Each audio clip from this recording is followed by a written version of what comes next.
ver la parte de lo que son las vasculitis y sus enfermedades asociadas, que en este caso vamos a ver lo que es la polimialgia reumática.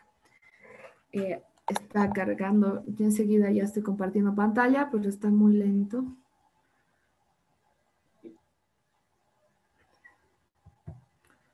Tardando mucho.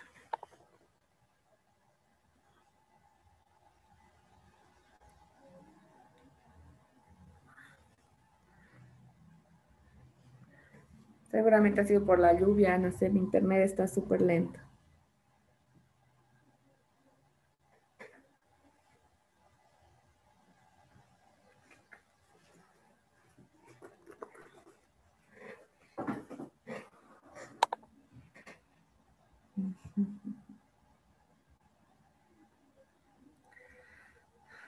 Me avisan cuando empiezan a ver la pantalla, por favor, porque está tardando.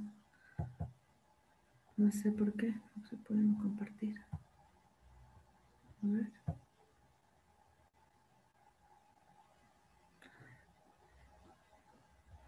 Creo que ya. Nada.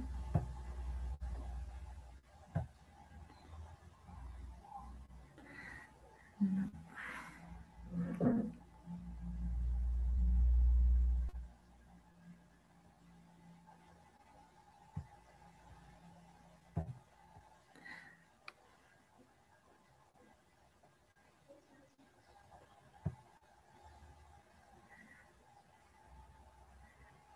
Todavía no carga el PowerPoint. Deben estar viendo pantalla blanca, ¿verdad?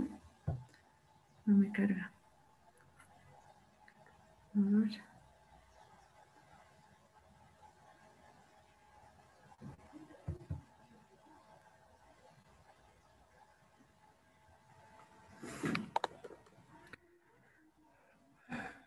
No, está horrible.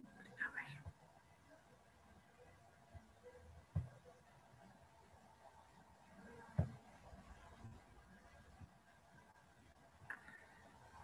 Intentaré de nuevo.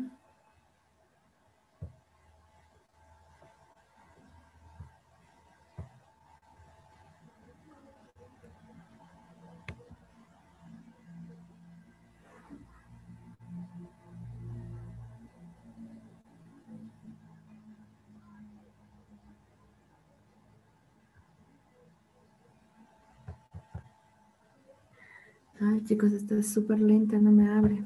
A ver, esperaré.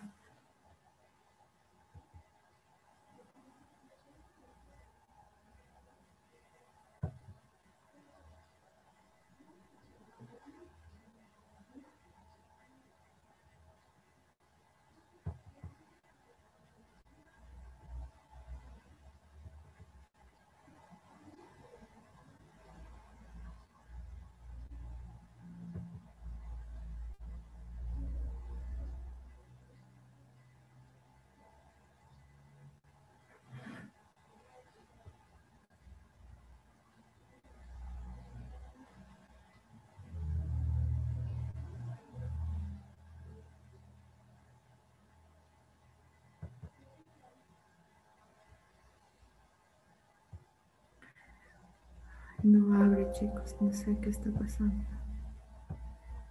A ver, ¿por qué? Ahora sí, creo que ya. Por fin, está abriendo súper lento.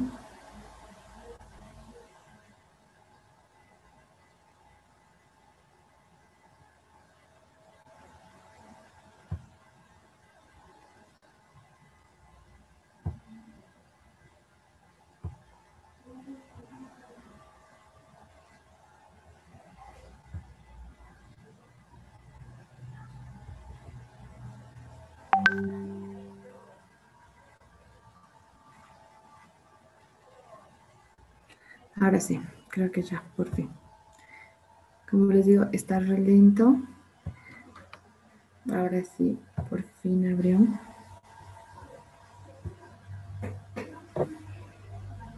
Bien.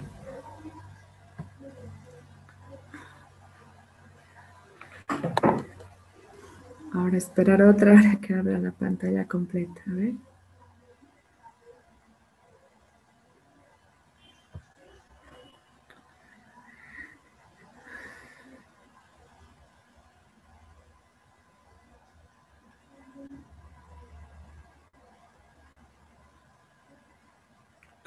Está muy lento, no sé qué es, debe entrar algún virus o algo, no, está demasiado lento.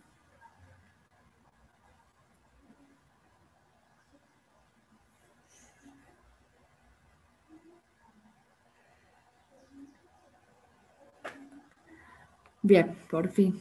¿Me escuchan, no, chicos? Sí, doctora, se escucha. Bien, Sí, perfecto. doctora.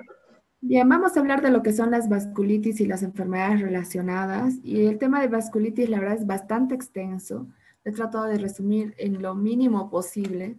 Las vasculitis van a afectar a múltiples órganos y sistemas, como ven en el dibujo. Ya tenemos el sistema nervioso, el corazón, el digestivo, renal, muscular. También nos van a dar la piel, la articulación, los ojos, los pulmones, entonces también nos van a dar muchos síntomas generales como cefaleas, por ejemplo, dolores de cabeza, etcétera.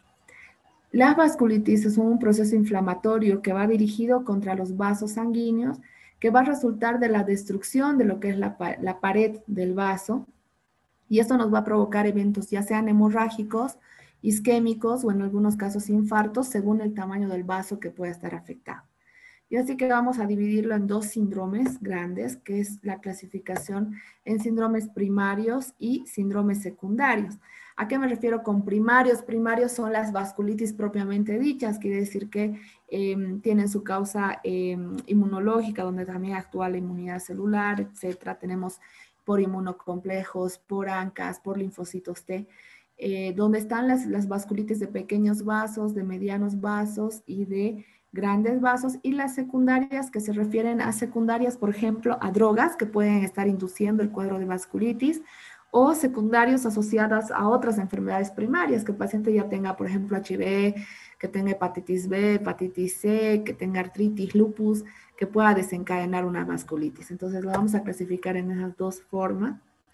Vamos a hablar cuando está comprometido predominantemente los pequeños vasos, de vasculitis de pequeños vasos, cuando están comprometidos los de vasos medianos, vasculitis de mediano calibre, y las vasculitis de grandes vasos que están asociados a los grandes vasos. Como el dibujito está acá, que la verdad es muy didáctico, tenemos acá los vasos de gran calibre, por ejemplo, aorta, los de mediano calibre, arterias, y ya las arteriolas capilares, vénulas y venas entrarían dentro de lo que son las vasculitis de pequeños vasos. Las vasculitis de pequeños vasos las vamos a dividir asociadas a ANCA positivo y los ANCA negativo. Cuando hablamos de ANCA positivo, vamos a hablar de lo que es la poliangitis microscópica, la granulomatosis de Wegener, actualmente poliangitis con granulomatosis, y el síndrome de Church-Strauss. Si son ANCA negativo, estaríamos hablando ya de lo que es la púrpura de Schönlein-Henoch y las vasculitis crioglobulinemias, que son las que estoy mencionando, las que vamos a ver en esta oportunidad y las que están en su programa. En las vasculitis de medianos vasos vamos a tener a la poliarteritis nodosa y también a la enfermedad de Kawasaki. Y a la vasculitis de grandes vasos vamos a tener a la arteritis de la temporal y las de enfermedad de Takayasu, que es lo que vamos a abordar en el programa de reumatología, solamente la poliartritis nodosa y en grandes vasos la arteritis de la temporal. En cuanto a la fisiopatología, es un poco compleja esta parte. La he resumido en 3 puntos que son mecanismos inmunopatogénicos que van a ocurrir según la respuesta que tengan a ciertos estímulos antigénicos. Por ejemplo, va a haber una respuesta fisiopatológica mediada por inmunocomplejos que va a dar una determinada enfermedad, que ahora la vamos a ver en un cuadrito. Las que son estimulados por antígenos ANCA, y las que son estimulados por activación de linfocitos T y van a tender a formar granulomas. La formación de complejos inmunes puede ser por antígenos que ya sean identificados o capaz antígenos no identificados. Aquí también juega un papel importante lo que es un antígeno, como por ejemplo la hepatitis B en la panarteritis nodosa. Entonces, ¿qué va a pasar por depósitos de complejos en la fisiopatología? Esto es un vasito que va a haber reconocimiento a nivel de lo que son sus paredes, la parte de la íntima, sabemos que hay células endoteliales también a ese nivel. Entonces, va a producirse lo que es la respuesta inflamatoria, un aumento de lo que es la permeabilidad, liberación de la histamina, leucotrienos, mediadores inflamatorios y por ende activación del complemento, por eso es mediada por inmunocomplejos. Que el complemento el C5, que no vamos a entrar en detalle, pero se va a ver activación del complemento y esto va a llevar a que el vaso se empiece a dañar. Entonces se daña lo que es la pared del vaso, va a disminuir lo que es el lumen, por eso se ve más grueso, más engrosada la capa íntima, y va a haber una estrechez de lo que es el lumen, y por ende va a haber lo que es el daño a nivel de vaso, ¿no? Y cuando ya tenemos daño a este nivel de vaso, puede producir, por ejemplo, efectos isquémicos, sobre todo aquellos que están dados por los vasos de gran calibre. Los asociados a ANCA son anticuerpos que van a reconocer ciertas proteínas con gránulos, ya sean en el citoplasma de neutrófilo o también, por ejemplo, en los monocitos. ¿Qué es lo que les quiero recordar a nivel de esto de los ANCA? Que es lo que hemos visto en las anteriores clases, también en práctica. En la parte del laboratorio, cuando nosotros queremos dosar ANCAs por IFI, vamos a dosar el ANCA citoplasmático, que es el ANCA-C, y el perinuclear, que es el ANCA-P. Si nosotros dosamos por ELISA, el antígeno va a ser la proteinasa 3 y vamos a dosar el antiproteinasa 3 y en el ANCA-P, pues la mieloperoxidasa. ¿Qué patologías nos van a mostrar? El ANCA-C, 90% relacionado a lo que es la granulomatosis con poliangitis, la enfermedad de Wegener, la vasculitis que ahora se llama granulomatosis de Wegener. Y si es el ANCA-P, pues va a estar relacionado con lo que es poliangitis microscópica y síndrome de Church-Strauss. ¿Qué es lo que va a hacer la fisiopatogenia de lo que es el ANCA? Hemos hablado que van a jugar un papel muy importante lo que son los neutrófilos y también los monocitos. Este es un neutrófilo que van a ir captando lo que son los antígenos en sus granulitos, y después lo que va a producir es una liberación de lo que son los mediadores de la inflamación. El neutrófilo va a producir la muerte del neutrófilo, que es lo que llamamos netosis. Entonces se van a morir y va a permeabilizar lo que es su membrana y van a salir todos estos gránulos que van a estar ahí porque van a ser absorbidos por lisocimas, que son los antígenos que van a estar ahí. Se va a degranular lo que es el neutrófilo y entonces va a haber mayor liberación, mayor estímulo para la formación de interleuquinas inflamatorias, como por ejemplo el RAN ligando, interleuquina 1, interleuquina 8, y esto pues va a dar lugar a lo que es la inflamación y el daño vascular.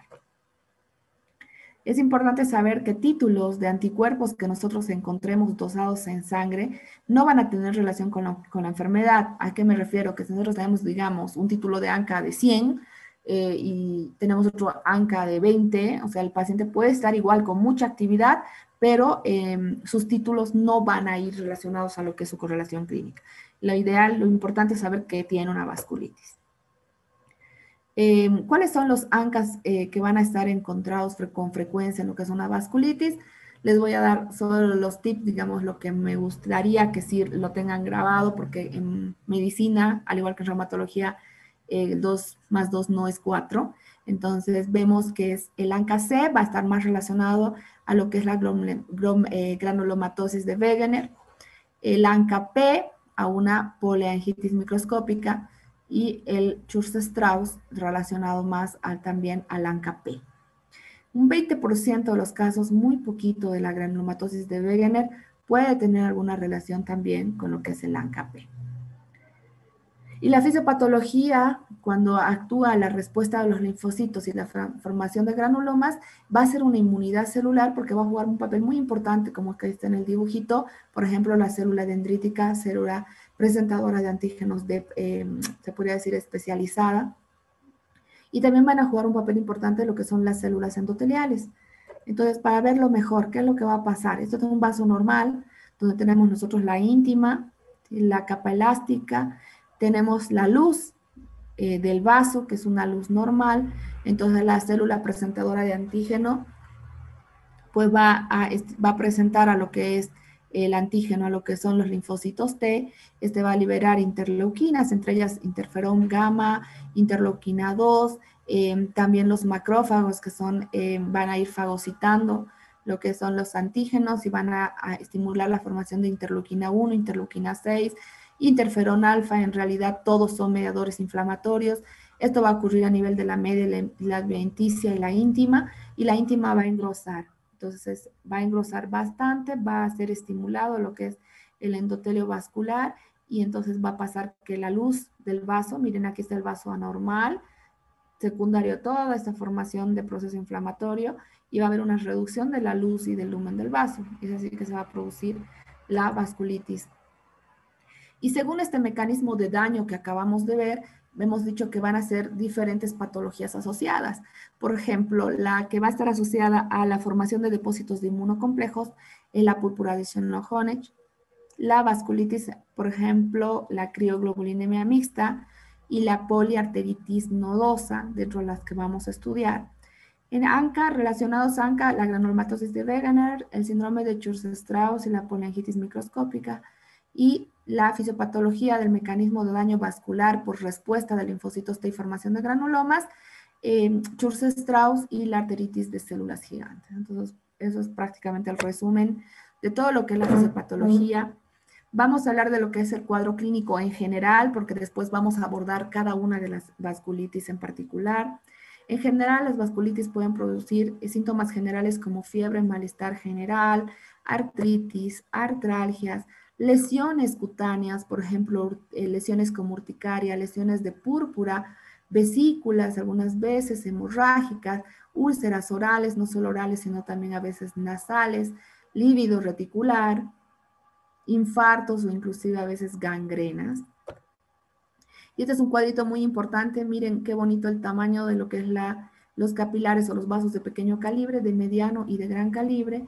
Las enfermedades que están relacionadas, por ejemplo, de pequeño calibre, púrpura de Schönlein-Henoch, granulomatosis de Wegener, Church-Strauss, la de medianos, pues la poliarteritis nodosa, y la de vasos grandes, la arteritis de la arteria temporal, donde nosotros vamos a ver sus síntomas. Si son grandes, pues ya nos va a dar isquemias extensas, ya compromiso arterial, úlceras profundas.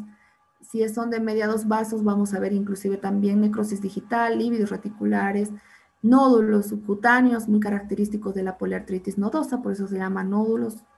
Y en las superficiales, en la de pequeño calibre, vamos a tener mayor afectación cutánea, como petequias, púrpuras, equimosis, úlceras o púrpura palpable, y las úlceras ya no van a ser tan profundas como la afectación de las arterias troncales, sino van a ser más superficiales. En el laboratorio, en el diagnóstico, ¿qué les puedo decir? Vamos a ver cada patología en sí, o sea que no vamos a entrar en general en detalle, pero la biopsia, el descartar que haya otros síntomas secundarios como fármacos que estén causando la vasculitis. Si estamos sospechando de crioglobulinemia mixta, pues dosaje de crioglobulinas. Si estamos asociando a alguna enfermedad, como la crioglobulinemia se asocia mucho a hepatitis C, entonces pedimos hepatitis C. El ANCA, que nos va a ayudar bastante, y los estudios complementarios. La biopsia es fundamental en el diagnóstico de las vasculitis. Vamos a hablar de lo que son las vasculitis de pequeños vasos, y en este caso es la glomerulomatosis, granulomatosis, perdón, con poliangitis, también antes llamada granulomatosis de Wegener, que todavía se le sigue usando con el nombre de granulomatosis de Wegener, pero al ser una enfermedad granulomatosa se le ha deseado renombrar como granulomatosis con poliangitis. Es una enfermedad de pequeños vasos donde va a jugar un papel importante el calibre de los vasos pequeños, y va a dar un compromiso respiratorio, tanto en el tracto de vías respiratorias superiores como inferiores, y también la glomerulonefritis. En varones y en mujer va a ser igual 1:1, y las personas de raza negra van a ser muy rara en prevalencia la presentación de vasculitis de Wegener. La edad media de presentación aproximadamente a los 40 años. Entre lo que es la inflamación, los criterios de clasificación, tenemos que cumplir 2 de los 4 criterios que vemos aquí, como inflamación de la mucosa nasal o oral, úlceras orales, ya sean orales o retronasales. En la radiografía de tórax podemos encontrar nódulos, también infiltrados cavitarios, y en la orina, que hemos dicho que hace mucha glomerulonefritis, pues vamos a encontrar hematuria o en algunas veces cilindros eritrocitarios. Y en la biopsia, que vamos a encontrar, pues inflamación granulomatosa. La biopsia es fundamental, y ya van a ver por qué les digo, es una biopsia diferente en cada una de lo que son las patologías. En cuanto a lo que es el diagnóstico que nos va a servir, de acá sacamos solamente el ANCA-C por el IFI o por el ISA, el antiproteinasa 3.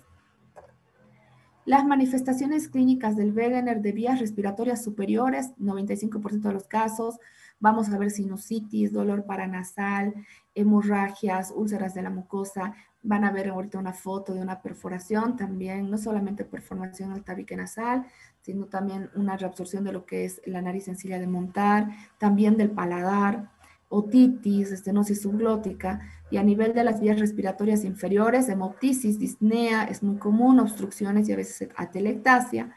En ojo está comprometido el 52% de los casos, lo más común es escleritis y conjuntivitis. En el corazón, pericarditis, muy parecido a lupus y cardiomiopatía, también vasculitis coronaria. A nivel del sistema nervioso central, una mononeuritis granulomatosa. 77% de los casos también va a ser un compromiso renal. Miren, el mayor porcentaje es respiratorio y renal. Y renal, una glomerulonefritis, donde vamos a ver proteinuria, hematuria, cilindros hemáticos. Y hematológicamente el paciente va a tener más predisposición a hacer fenómenos trombóticos, como por ejemplo trombosis venosa profunda o el TEP, tromboembolismo pulmonar. Las lesiones que nosotros podemos ver en Wegener, miren, un compromiso cutáneo, petequias importantes, y la perforación, no solamente el tabique nasal, aquí tenemos un tabique nasal con reabsorción, nariz sencilla de montar y las úlceras o las reabsorciones que pueden haber a nivel de lo que es el paladar, también que se va a comunicar ya con la base retronasal. En el laboratorio nos va a ayudar más que todo el ANCA o el antiproteinasa 3. No hay mucha variación en respecto a las otras vasculitis, siempre eritrocementación elevada, algunas veces hipergama IgA moderadamente aumentada, pero nada más de relevancia. Nos ayuda mucho lo que es el ANCA y la biopsia. Entonces el cuadro clínico, la biopsia, va a ser fundamental para el diagnóstico. El tratamiento vamos a dividirlo en tratamiento de enfermedades severas, donde nosotros vamos a hacer tratamiento de inducción, con ciclofosfamida o prednisona hasta ver la remisión. Mantenimiento nos va a servir mucho lo que es el metotrexato, ácido fólico, azatioprina, micofenolato. Evaluar recaídas, que a veces las recaídas no solamente por actividad de la enfermedad, sino tal vez alguna infección o tóxicos que puedan estar interfiriendo. Y el tratamiento de una granulomatosis de Wegener no severa, se han hecho bastantes estudios, miren acá son casos y controles, estudios prospectivos de muchos autores, donde se ha llegado a la conclusión que nos ayuda mucho para las granulomatosis no severas, metotrexato y prednisona. Y en estos estudios, rituximab, se está viendo estudios preliminares favorables y también la plasmaféresis. Esto no vamos a entrar a detalle, es más de especialidad, es un índice de clasificación que se llama EUVAS para ver cuál es la actividad de nuestro paciente, qué tipo de enfermedad tiene, y según el ajuste de la función renal y afectación de otros órganos, pues nosotros planteamos un esquema terapéutico. El síndrome de Church-Strauss es otra vasculitis de pequeños vasos que se caracteriza por asma, eosinofilia periférica y tisular. Por eso es que la biopsia, miren, en la de granulomatosis de Wegener vamos a encontrar biopsia con infiltrados y granulomas. En Church-Strauss vamos a encontrar eosinofilos, porque va a haber un aumento de la eosinofilia periférica y también tisular. Pacientes van a debutar con lo que es asma, formación de granulomas también y vasculitis también en múltiples órganos. La edad de presentación es un poquito mayor, es 48 años y 1.2 veces más en mujeres que en varones. Los criterios de clasificación tienen que reunir 4 de los 6 criterios, como por ejemplo asma, eosinofilia más del 10%, puede haber compromiso neurológico como neuropatías, también compromiso pulmonar con infiltrados pulmonares, anormalidades en los senos paranasales, muy común en lo que es el síndrome de Church-Strauss, y obviamente también al haber eosinofilia periférica, eosinofilia tisular, en eosinófilos en lo que es la biopsia. Las manifestaciones clínicas en el Church-Strauss, miren, es en el pulmón, acá hemos visto la parte de los infiltrados pulmonares, el asma, rinitis alérgica, compromiso neural, que es una neuropatía múltiple en púrpura, en lesiones cutáneas puede haber púrpura, y también algunas evidencias como este nodulito subcutáneo también. Renal no es muy común, como la de Wegener que sí. Entonces, para el diagnóstico nos va a servir mucho el cuadro, la clínica, la biopsia, eosinofilia también, y en laboratorio, ¿qué anticuerpo? El ANCA-P. El tratamiento vamos a usar igual esteroides, y si nosotros tenemos una enfermedad mayor, más multisistémica, pues ciclofosfamida y prednisona. La poliangitis microscópica es otra vasculitis de pequeños vasos. Característica de esta enfermedad es que es una vasculitis necrotizante. De nuevo repasamos. Wegener encuentran en la biopsia granulomas. En el Church-Strauss lo que van a encontrar es eosinofilia. Y lo que van a encontrar en una poliangitis microscópica es evidencia de vasos pequeños pero necrosados. O sea, va a haber una vasculitis necrotizante y esta tiene dos características similares a la del Wegener porque tiene compromiso renal y también da una capilaritis pulmonar. Al tener capilaritis pulmonar también les va a dar hemorragia alveolar. ¿Qué les va a ayudar? La ANCA, les va a ayudar el ANCA, que en este caso va a estar presente el ANCA-P, y en la Wegener el ANCA-C, y les va a ayudar la biopsia, que no vamos a tener granuloma, sino vamos a tener vasculitis necrotizante. La histología es muy importante, vasculitis necrotizante de pequeños vasos, no granulomas, y el ANCA-P presente en el 75% de los casos. Las manifestaciones clínicas también nos van a presentar manifestaciones cutáneas, como púrpuras, petequias, eritema palmar, lívidos reticulares, mononeuritis múltiple, pero también afecta, como hemos dicho, por la capilaritis pulmón, dándonos hemoptisis, y hematuria por la glomerulonefritis. En el laboratorio nos va a servir mucho lo que es el ANCA-P, que hemos visto, y la biopsia, los parámetros prácticamente inflamatorios aumentados en todas las patologías, leucocitosis igual, y trombocitosis como reactante de fase aguda. El tratamiento, ciclofosfamida y prednisona cuando nosotros tenemos casos graves. La púrpura de Schönlein-Henoch es una vasculitis de pequeños vasos muy característico de una púrpura anafilactoide, o sea que va a estar relacionado sobre todo epidemiológicamente en climas, por ejemplo, estacionales como en la primavera, 1.5 veces más en mujeres que en varones, y predomina sobre todo en niños. 90% de la púrpura de Schönlein-Henoch se va a dar en niños de 4 a 7 años, pero dentro de los criterios de clasificación es a que tienen que ser menores de 20 años. Dentro de lo que son los criterios de clasificación, entonces el paciente tiene que cumplir 2 de 4 criterios, que es la púrpura palpable, que sean menores de 20 años, no pueden tener Schönlein-Henoch en adultos. El pronóstico es bueno, a veces la resolución es espontánea. Angina intestinal es un dolor intestinal intenso que el paciente va a referir, asociado a diarreas y también probablemente vómitos. Y la biopsia que se va a mostrar, pues granulocitos muy pequeñitos, una biopsia en paredes de lo que son las arteriolas y las vénulas. Entonces, la histología también puede mostrarnos lo que son depósitos de IgA, y no solamente depósitos IgA en los tejidos, también renal, en vascular, y en la sangre, cuando queremos medir títulos de IgA, nos puede dar 50% elevado. Entonces, vamos a ver depósitos de IgA, por ejemplo, en una biopsia renal, una vasculitis leucocitoclástica. En las manifestaciones clínicas, síntomas gastrointestinales son importantes, 70% de los casos, náuseas, vómitos, dolor intenso abdominal, constipación, raramente se va a presentar en adultos. La púrpura palpable puede también tener artralgias. Las glomerulonefritis en niños a veces resuelven espontáneamente sin tratamiento, pero si el paciente fuera más adulto va a tener un poquito más de complicaciones.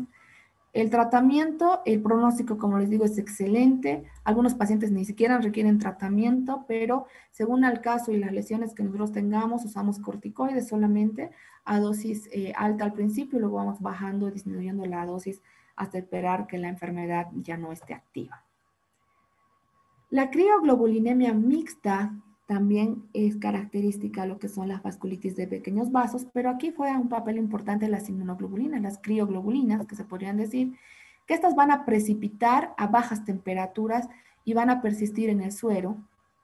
Entonces, cuando los pacientes estén expuestos a esas bajas temperaturas, nosotros vamos a tener evidencia de la crioglobulinemia. Muy importante decirles que está asociado a lo que es la hepatitis C. Vamos a tener 3 tipos que no vamos a entrar en detalle, solamente para que sepan: un monoclonal, un mixto y un policlonal.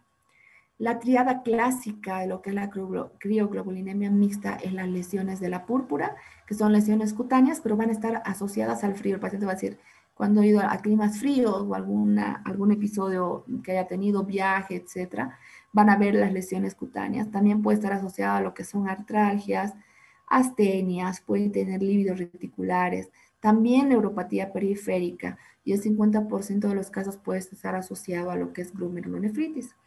Al tener un componente de una fisiopatología por inmunocomplejos, pues va a tener un C4 bajo, que es un complemento 4 bajo, y un factor reumatoideo alto, y como les digo, asociada a lo que es la hepatitis C. Y como está asociada a la hepatitis C, entonces en el tratamiento tenemos que ver su asociación y empezar a tratar si fuera hepatitis C positivo con interferón y ribavirina, evaluar si tiene presencia de glomerulonefritis, porque esto ya complica el pronóstico, la mayoría llega a una insuficiencia renal crónica. Los corticoides también van a ayudar.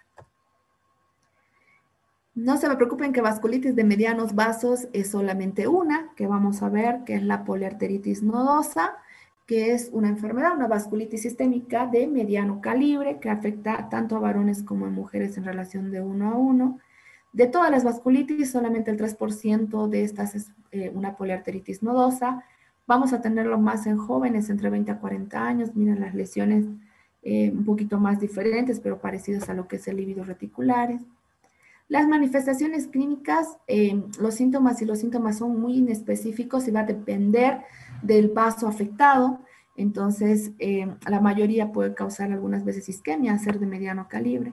Tenemos compromiso renal, que un paciente puede llegar a insuficiencia renal, músculo esquelético con artralgias y mialgias, compromiso del sistema nervioso periférico, neuropatías periféricas, mononeuritis múltiple, del sistema nervioso central, como alteraciones del estado mental y convulsiones, gastrointestinales como dolor abdominal, náuseas, vómitos, cutáneos como las púrpuras, muy típico de la poliarteritis nodosa, los nódulos cutáneos, infartos, lívidos reticulares.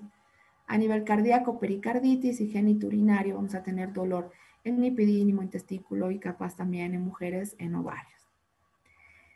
El laboratorio, como la mayoría de las enfermedades, eritrosedimentación aumentada, muchos pacientes pueden tener relación con la hepatitis B. Hemos dicho que la crioglobulinemia mixta con la hepatitis C, la poliarteritis nodosa con la hepatitis B, lo que nos va a ayudar también bastante es la parte de la biopsia. En las enfermedades graves para el tratamiento usamos prednisona y ciclofosfamida, y en las leves nos pueden ayudar lo que es los esteroides. Si está relacionada a hepatitis B, pues empezar tratamiento antirretroviral, o sea, antivirales y esteroides. En la vasculitis de grandes vasos también vamos a ver una, que es la arteritis de células gigantes o de la arteria temporal. Esta arteritis involucra una o más ramas de lo que es la carótida, o sea, arteria temporal, y se va a asociar entre el 40 al 50% de pacientes con polimialgia reumática.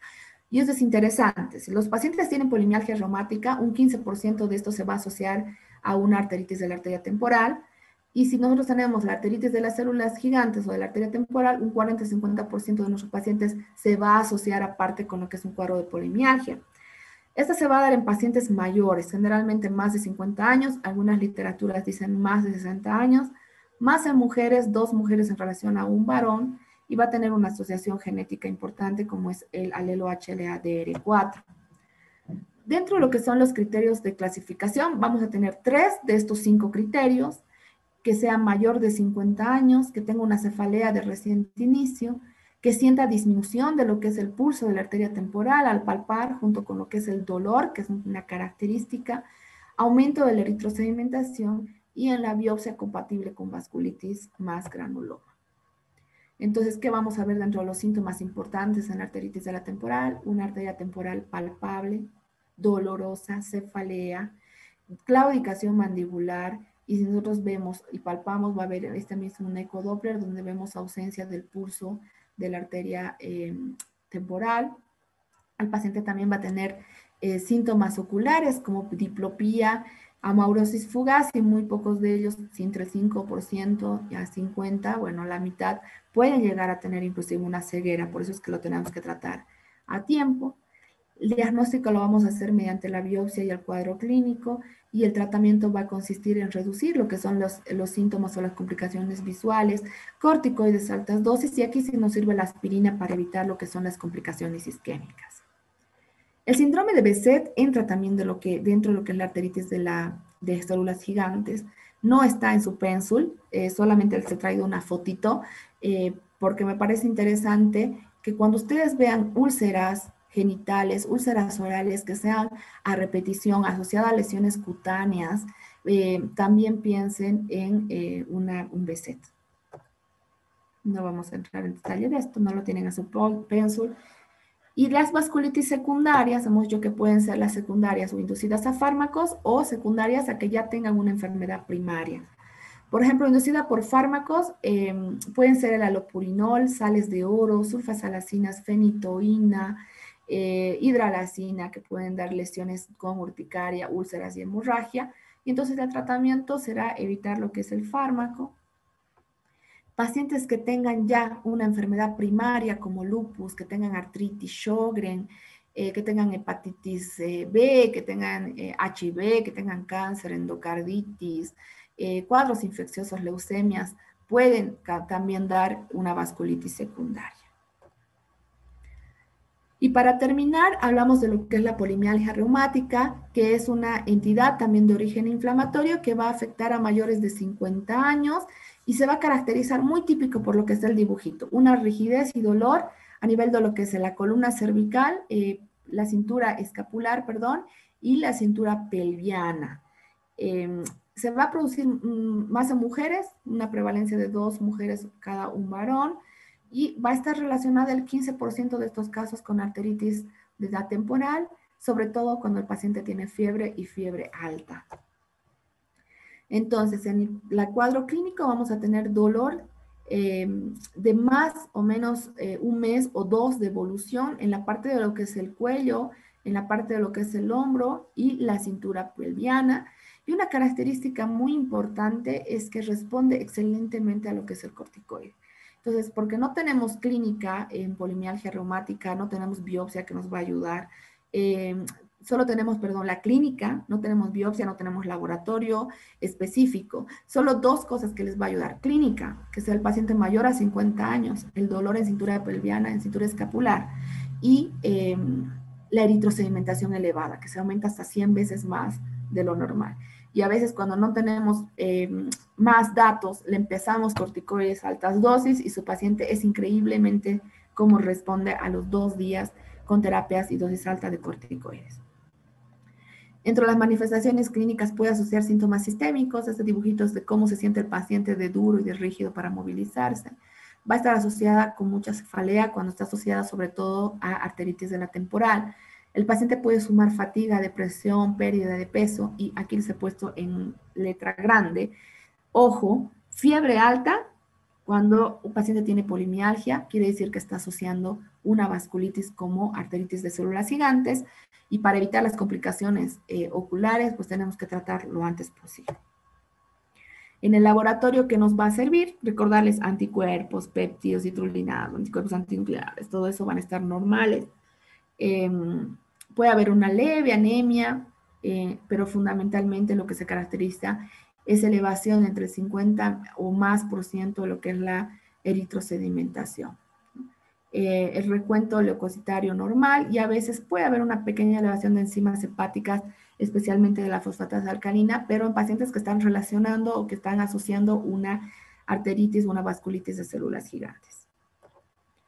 El diagnóstico entonces, sospecha clínica. Rigidez, dolor, duración más de un mes, historia clínica completa, síntomas asociados, y asociar si el paciente tiene la arteria temporal palpable, dolorosa con ausencia de pulsos, si tiene claudicación mandibular, si tiene hipersensibilidad en el cuero cabelludo, alteraciones visuales, pues ya pensar que está asociando una vasculitis de una arteritis de la arteria temporal, una vasculitis de grandes vasos.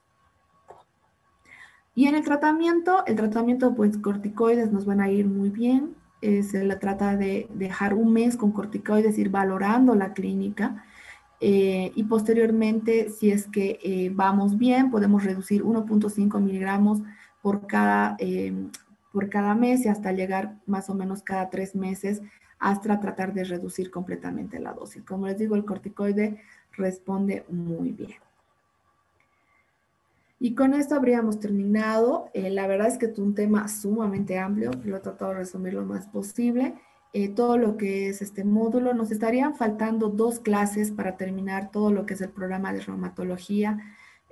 Nos está faltando la parte de lo que es enfermedades degenerativas, o sea, osteoartritis, y las enfermedades reumáticas asociadas a infecciones, que serían 2 clases más para terminar lo que es nuestro programa.